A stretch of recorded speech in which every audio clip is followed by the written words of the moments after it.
Primero que todo, gracias Tiberio por invitarme y gracias a ustedes por escuchar la cantidad de cháchara que les voy a dar. Eh, Cuando Tiberio me invitó, inicialmente pensé como dar una presentación técnica de algunas de las cosas que yo he hecho, pero después discutiendo con Tiberio decidimos que sería mejor presentarles quién soy yo y qué he hecho y cómo fue este viaje mío en aprender qué era Visual Analytics o cómo la visualización ayuda en el proceso de toma de decisiones. Pues quise hacer una charla diciendo básicamente quién soy yo. Entonces ya tuvieron mi trabajo, soy Daniel Mejía, pero durante toda mi carrera he tenido distintos sombreros, como le dicen acá en Estados Unidos, distintos roles. Mucha gente me ha conocido de distintos tipos, como un estudiante, algunos me conocieron como el geek de tecnología, alguna otra gente me conoció como el gamer, alguna otra gente me conoció como el monitor de alguna clase, algunos otros me conocieron como el administrador web de muchos sitios, profesor de algunas clases, el data scientist, que es el tema de moda, el administrador de proyectos o solamente un fan app. Pero la verdad es que normalmente la gente me conoce como Denfi y yo tengo muchos roles y he cambiado de sombreros durante mucho tiempo, es lo que les voy a presentar. Esta va a ser mi introducción a quién soy yo. Esto arrancó acá, la Universidad de los Andes, en el año 97, en un edificio que muchos de ustedes ya no conocerán porque no existe, el edificio W, el viejo bloque W. Mi idea era estudiar ingeniería de sistema y computación básicamente porque me gustaba los videojuegos. Era un adicto a los videojuegos, particularmente el arcade. En esta serie, no sé si alguno de ustedes lo conoce, que es Soul Calibur y Mortal Kombat, que eran básicamente los videojuegos y por ende quería estudiar algo que estuviera relacionado con videojuegos. Entonces mis opciones eran estudiar psicología o ingeniería de sistemas. Entonces decidí estudiar ingeniería de sistemas y tenía algo claro en mi vida que era, no quería nada, pero nada que estuviera relacionado con física. No porque fuera difícil, sino porque me parecía aburrida. Era lo más aburrido que yo podía y pues quería estudiar algo relacionado y fue donde empecé a tener mi interacción con Imagine. Y fue la primera vez tomando los cursos de la universidad donde había computación gráfica y realidad virtual. Y aprendí conceptos básicos de qué era visualización, qué era todo este mundo a lo que rodea Imagine. Como tal, en ese caso era Fernando de la Rosa, el profesor. ¿Por qué? Porque Tiberio en ese momento era el decano de ingeniería, o sea, no tenía tiempo para nada. Pablo estaba terminando el doctorado, Marcela estaba terminando el doctorado y en el caso era Fernando de la Rosa quien estaba encargado de absolutamente todo lo que era relacionado con visualización y computación gráfica en los Andes y aparte de mantener un stock de toda la maquinaria que usaban antes, que de momento nadie la usaba. Por ende, entonces decidí hacer mi tesis de pregrado que no tenía nada que ver con eso y fue un desarrollo de análisis de riesgo desarrollando software usando UML y mi guinea pig fue el Banco de la República. Después de eso, entonces salí a industria y fui a trabajar como desarrollador web en una empresa de desarrollo web. Puesto, trabajaba con lo que en ese modo eran portales, todo el mundo tenía que tener un portal, entonces estuve trabajando con páginas web, hasta que después de 2 años de trabajar ahí dije, volvamos a lo que realmente me gusta, quiero trabajar con algo que sea visualización o que tenga que ver con algo visual. Entonces, en el caso, realidad virtual siempre me ha sido uno de mis objetivos. Entonces, volví a los Andes. En este caso, ya había llegado Pablo Figueroa. Entonces, empecé a trabajar con Pablo Figueroa tratando de utilizar estos gadgets que me parecían interesantes y basado en eso hice mi maestría y mi tesis de maestría, que fue el desarrollo de una plataforma, una infraestructura multiplataforma para el desarrollo de aplicaciones de realidad virtual. Probablemente si ustedes han tomado una clase con Pablo Figueroa en realidad virtual conocerán acerca de IntML, que es un lenguaje para escribir aplicaciones de realidad virtual. En ese momento Pablo tenía la implementación en Java que hizo durante su doctorado y básicamente lo que yo hice fue implementar todo el framework en C. Gracias a eso usé estas tecnologías que probablemente sean arcaicas ya para muchos de ustedes, y pronto no las conozcan, que eran los trackers tridimensionales, los FIO, Flock of Bird, que se usaban para detectar un punto en el espacio basado en campos magnéticos. Utilicé el Fish Tank, en este caso era básicamente uno de los primeros monitores que podían procesar 120 Hz, podía poner imágenes estereoscópicas con gafas sincronizadas, o los Head Mounted Display, que básicamente era una super casco que soportaba imágenes de 320 por 240 en cada ojo y tenía un tracker de rotación en la cabeza. Entonces, esos eran los gadgets y la high-tech que teníamos en ese momento para jugar en realidad virtual. Y lo que me di cuenta era que teníamos una cool technology, una tecnología nueva que era muy interesante por usar. Tenía unos usuarios potenciales de esa tecnología, pero abrió una barrera grandísima para poder llegar de uno al otro. Entonces, los usuarios que le intentaban salían tan cascados que no querían volver a verlo en su vida. Entonces fue donde decidí, bueno, empecemos a hacer algo que sea más práctico. Y empecé a decir, hay usuarios como médicos, doctores, artistas, diseñadores gráficos que quieren utilizar en ese momento estaba de moda los caves, que eran ambientes inmersivos. Intentemos hacer algo para que ellos puedan usarlo. Y fue donde yo hice inicialmente mi doctorado en los Andes, que era Rapid Prototyping for Virtual Reality Application. Básicamente era crear una infraestructura para que estos usuarios sin experiencia pudieran usar este tipo de ambientes. Y en ese caso, pues usamos lo que teníamos nuevamente nuestro high-tech. Probablemente ustedes hayan visto el GeoWall, que es ese monitor proyectando en la pared, que tiene ciertas características. Pero en ese momento el edificio Mario de la Serna, que ahorita ustedes, la mayoría de ustedes, es su día a día, en el momento existía solo en planos, y lo que nos ayudó fue para mostrar que estos ambientes inmersivos servían para diseñar este tipo de proyectos. En particular, una experiencia que tuve fue diseñando uno de los laboratorios de ingeniería química.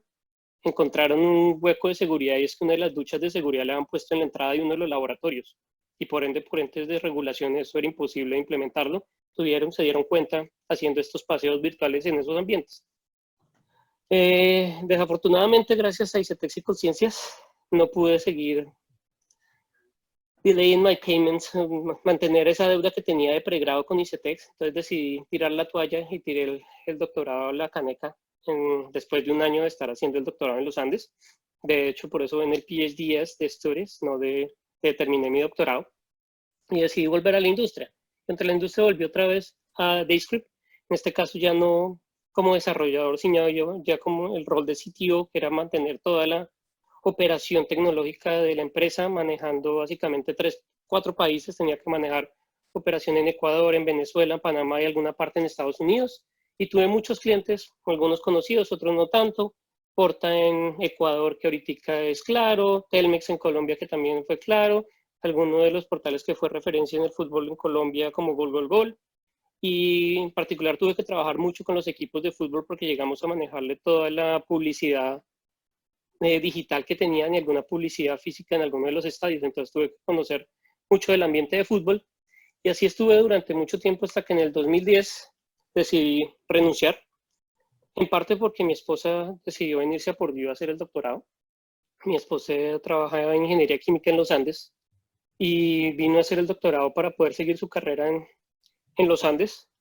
Vinimos a un pueblito que mucha gente no conoce, que es West Lafayette, donde existe una universidad que internacionalmente no es tan conocida. En Estados Unidos es más bien conocida, pero cuando uno habla de este egresado que está ahí, que es Neil Armstrong, que es el primer hombre en la luna, todo el mundo sí se acuerda que el programa de ingeniería aeroespacial de Purdue es uno de los mejores en el mundo.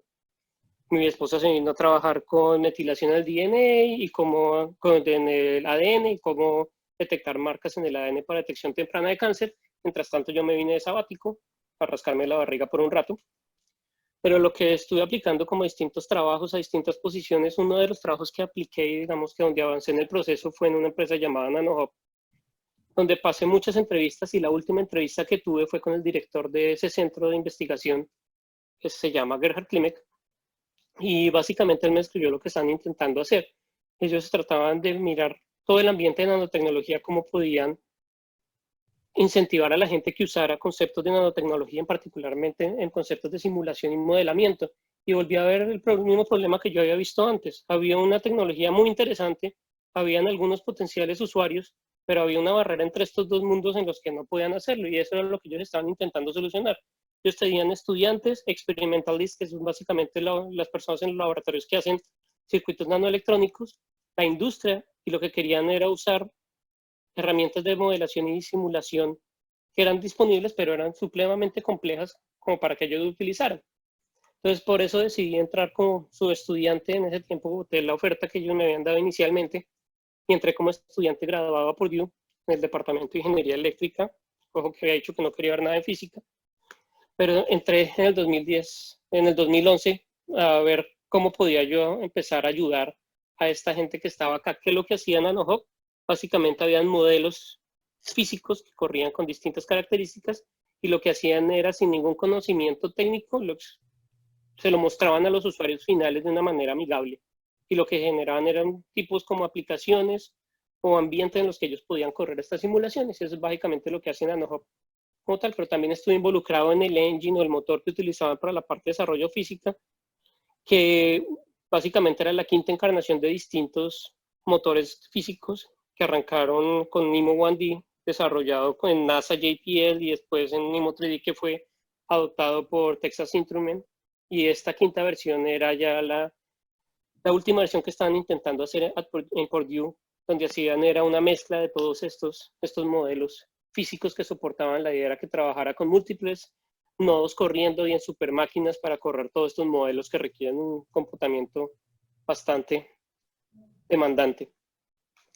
¿Y por qué esto es tan importante? Algunos de ustedes reconocerán estas gráficas, algunos no, que es la ley de Moore, que lo que dice básicamente es que anualmente el número de transistores por unidad de área se duplica.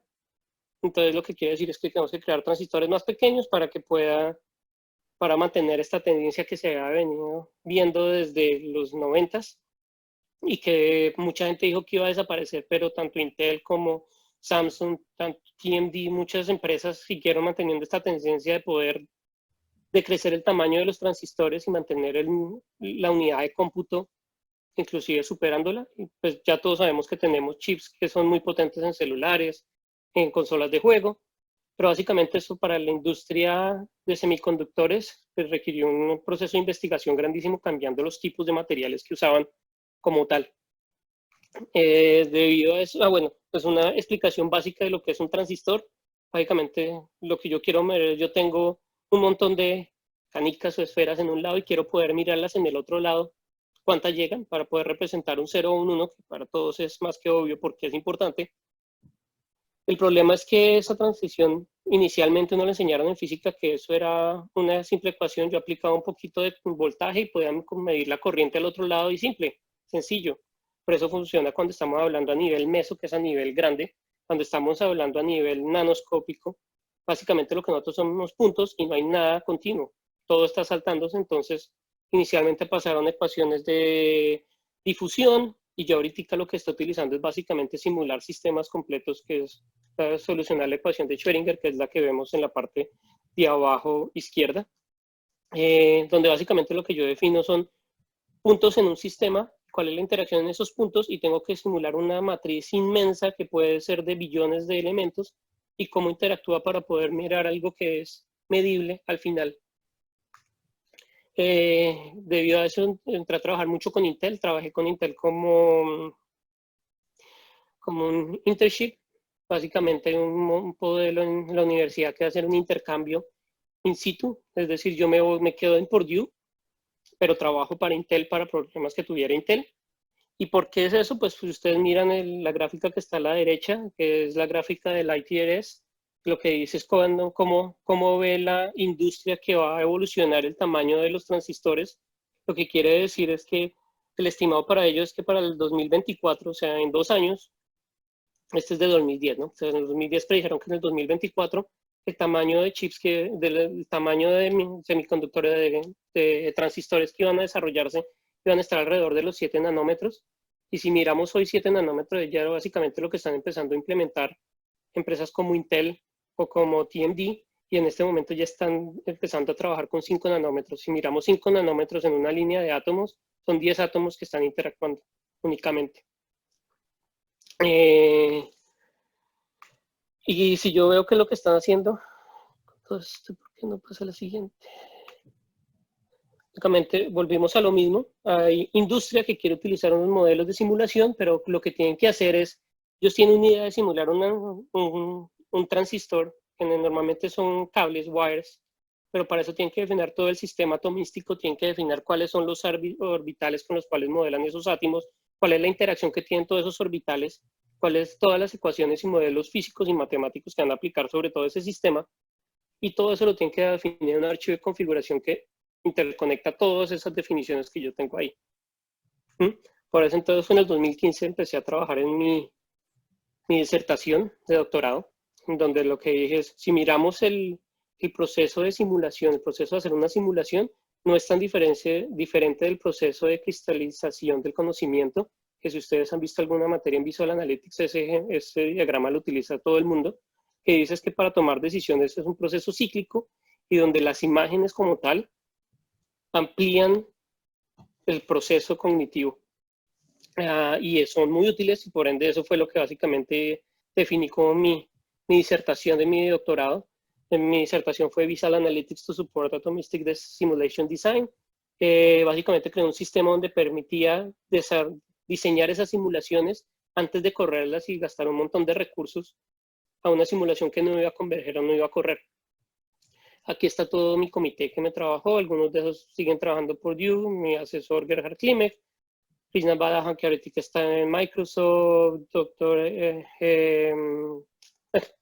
muchos de los profesores, probablemente alguno de los internacionales conozca a alguno de estos otros profesores, pero lo que hice fue cómo en cada uno de esos elementos o de esas transiciones en ese proceso, las visualizaciones ayudan a entender cuál es el problema y cómo ayudan a que el usuario final tenga una mejor toma de decisiones que le va a ayudar a reducir el tiempo, se va a reducir en la cantidad de recursos que consume o la cantidad de resultados que llegue a obtener.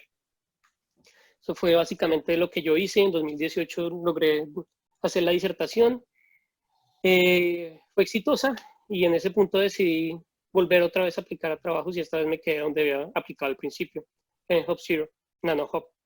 Básicamente lo que tenía es todos estos modelos que yo había trabajado, cómo poder empezar a exponérselo a mucha más gente. Ahí estuve en 2008. Afortunadamente todo el grupo de HopZero decidió trasladarse a San Diego. Yo preferí quedarme acá por Duke. Pero sigo trabajando con ellos porque en NanoHop, que es la empresa o el centro de investigación para el que yo trabajo, es uno de los hubs que HopZero mantiene, porque hay hubs para diferentes disciplinas.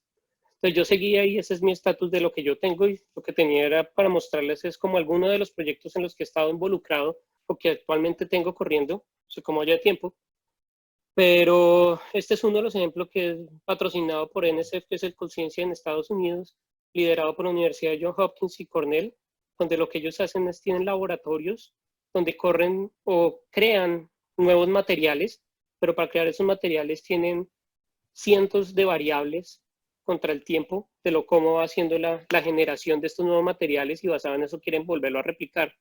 Ellos tienen toneladas de datos, pero no tienen la menor idea que realmente tienen dentro. Entonces generamos una aplicación visual que les permitía, basado en un dataset, explorar con distintas vistas los datos y todas las vistas están interconectadas. O cualquier campo que haga en una vista se conecta con las otras. Esto es un plugin de Jupyter Lab, donde básicamente voy a poder extender diferentes vistas y puedo acomodar las vistas como yo quiera. Y todas las visualizaciones fueron desarrolladas con Plotly. Todavía está funcionando, es un proyecto activo en GitHub al que yo sigo contribuyendo. Otro que lo que tuve fue este Additive 3D, que lo que hace otro de los hubs con los que trabaja HopZero es trabajar con composites, que es básicamente materiales compuestos. Ellos trabajan mucho con impresión 3D de fibras de carbono y lo que hacen es construir modelos para reducir costos y mayor durabilidad de los materiales. Normalmente esto está sponsored by Airbus para Ford, creo que Volkswagen también está involucrado. Lo que hacen es correr simulaciones y basado en las simulaciones mandan a hacer las impresiones 3D. ¿Sí entienden? Lo que hicimos fue un sistema que lo que hace es que a medida que va corriendo la simulación, los usuarios pueden visualizar ciertas propiedades de esos materiales para que tomen la decisión qué se lleva o no se lleva a impresión de 3D en las fibras de carbono, que es realmente costoso. Este es un proyecto que está arrancando como prototipo en alguno de con los clientes que ellos tienen, que es otro de los proyectos que yo tengo activo actualmente. Y el otro que tengo ya son NanoHop Tools, que son herramientas que tienen NanoHop, son simulaciones que lo que estamos haciendo es exponerlas para que los usuarios puedan consumirlas sin necesidad de entrar a un site, utilizarlas como service as demand.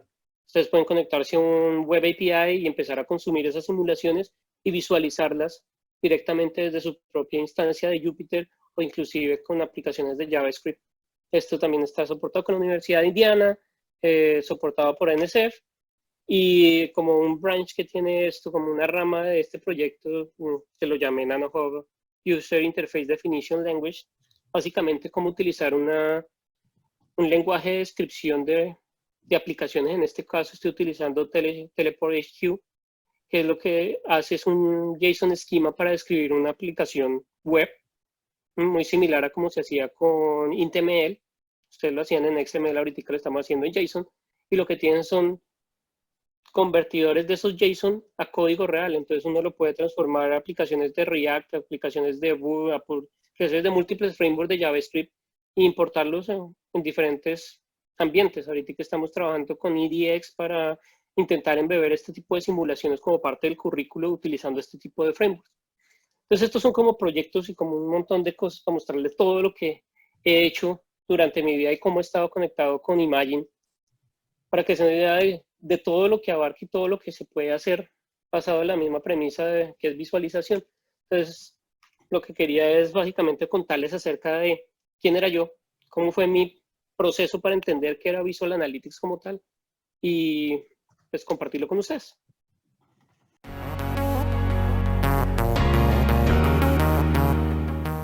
Aunque lo que más complicado me ha parecido en trabajo de grupo es lograr que el grupo entienda el problema. Mucha gente tiene la solución, pero no tiene realmente cuál es el problema. Entonces, cuando uno se reúne en grupo, todos están empezando a solucionar el problema sin realmente mirar la visión del otro. Lo primero que uno tiene que hacer cuando está trabajando en grupo es escuchar qué son los otros lo que tienen que decir. Para mí ha sido fundamental, porque en particular yo soy ignorante en la parte de física. Mucha gente me está dando alimentación de cuáles son los problemas reales, y entender el problema, entender antes de la parte técnica es lo más importante.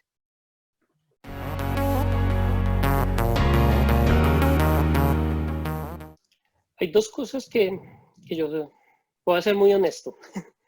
Cuando estaba haciendo la maestría, yo estaba muy desilusionado de la maestría en los Andes. ¿Y por qué era eso? Porque yo veía que no íbamos para ningún lado, que no había libro que seguir. Básicamente yo tenía que hacer todo, y cuando llegué a Pordio me di cuenta que era la misma vaina. ¿Y por qué es eso? Porque cuando uno está haciendo un top page, cuando está en la parte de innovación como tal, no hay nada escrito. Como no hay nada escrito, no hay nada que seguir, todos está, o sea, uno es el que está definiendo cuál es el path que se tiene que seguir. Y acá en Purdue, por ejemplo, tienen la metodología que cada 2 años tiene que ser un nuevo texto, un nuevo guía, un nuevo texto que tiene que seguirse, porque la cosa va evolucionando tan rápido que toca hacerlo así. Y lo otro que aprendí es que la tecnología como tal no sirve para nada si uno no busca a alguien que la pueda usar, ¿sí? Entonces, empezar a interactuar con gente que sea de un perfil completamente distinto al uno, ayuda muchísimo a poder lograr un producto tangible que uno pueda empezar a vender o usar o que tenga algún impacto en la gente.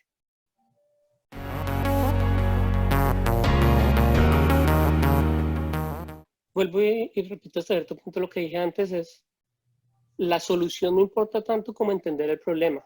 Hay mucha gente que cree que, por ejemplo, ahorita uno de los grandes ejemplos que tengo ahorita es Machine Learning. Todo el mundo está aprendiendo Machine Learning porque es el hot topic y todo el mundo puede solucionar todo con Machine Learning, pero realmente no saben qué solucionar. Y lo digo un caso puntual acá en Purdue, pasaron un grant para comprar unas máquinas bestiales para solucionar problemas con Machine Learning, con redes neuronales, y no tienen ningún cliente para solucionar nada. Entonces, lo más importante, como digo, es entender dónde hay algo, empezar a aprender qué es ese elemento simple y sencillo en el cual una visualización va a tener un impacto grandísimo. Inclusive una simple gráfica de barras puede ayudar a tomar una decisión importante. Ahorita que estaba trabajando con un grupo que está trabajando lo del COVID, obviamente ahorita todo el mundo quiere trabajar con COVID, y una de las cosas que estaban diciendo ellos es, mire, todo el mundo está diciendo cómo vamos a mitigar el efecto de la curva, cómo vamos a empezar a aplicar pruebas mucho más eficientes. Y un amigo me decía, mire, una cosa es que ahorita el mayor problema es que no sabemos quién realmente tiene el virus, hay demasiados asintomáticos. ¿Cómo podríamos generar algún modelo que muestre y que tenga el impacto de si usted toma muestras de asintomáticos en ciertos clusters, poder llegar a tener un impacto a futuro de cómo va eso a mejorar. O sea, una simple gráfica de hecho de bolitas puede mostrar ese impacto. Pero realmente es entender cuál es el impacto de lo que usted quiere hacer, y ahí sí, cuando tenga claro cuál es el problema y el impacto, uno entra a buscarle una solución.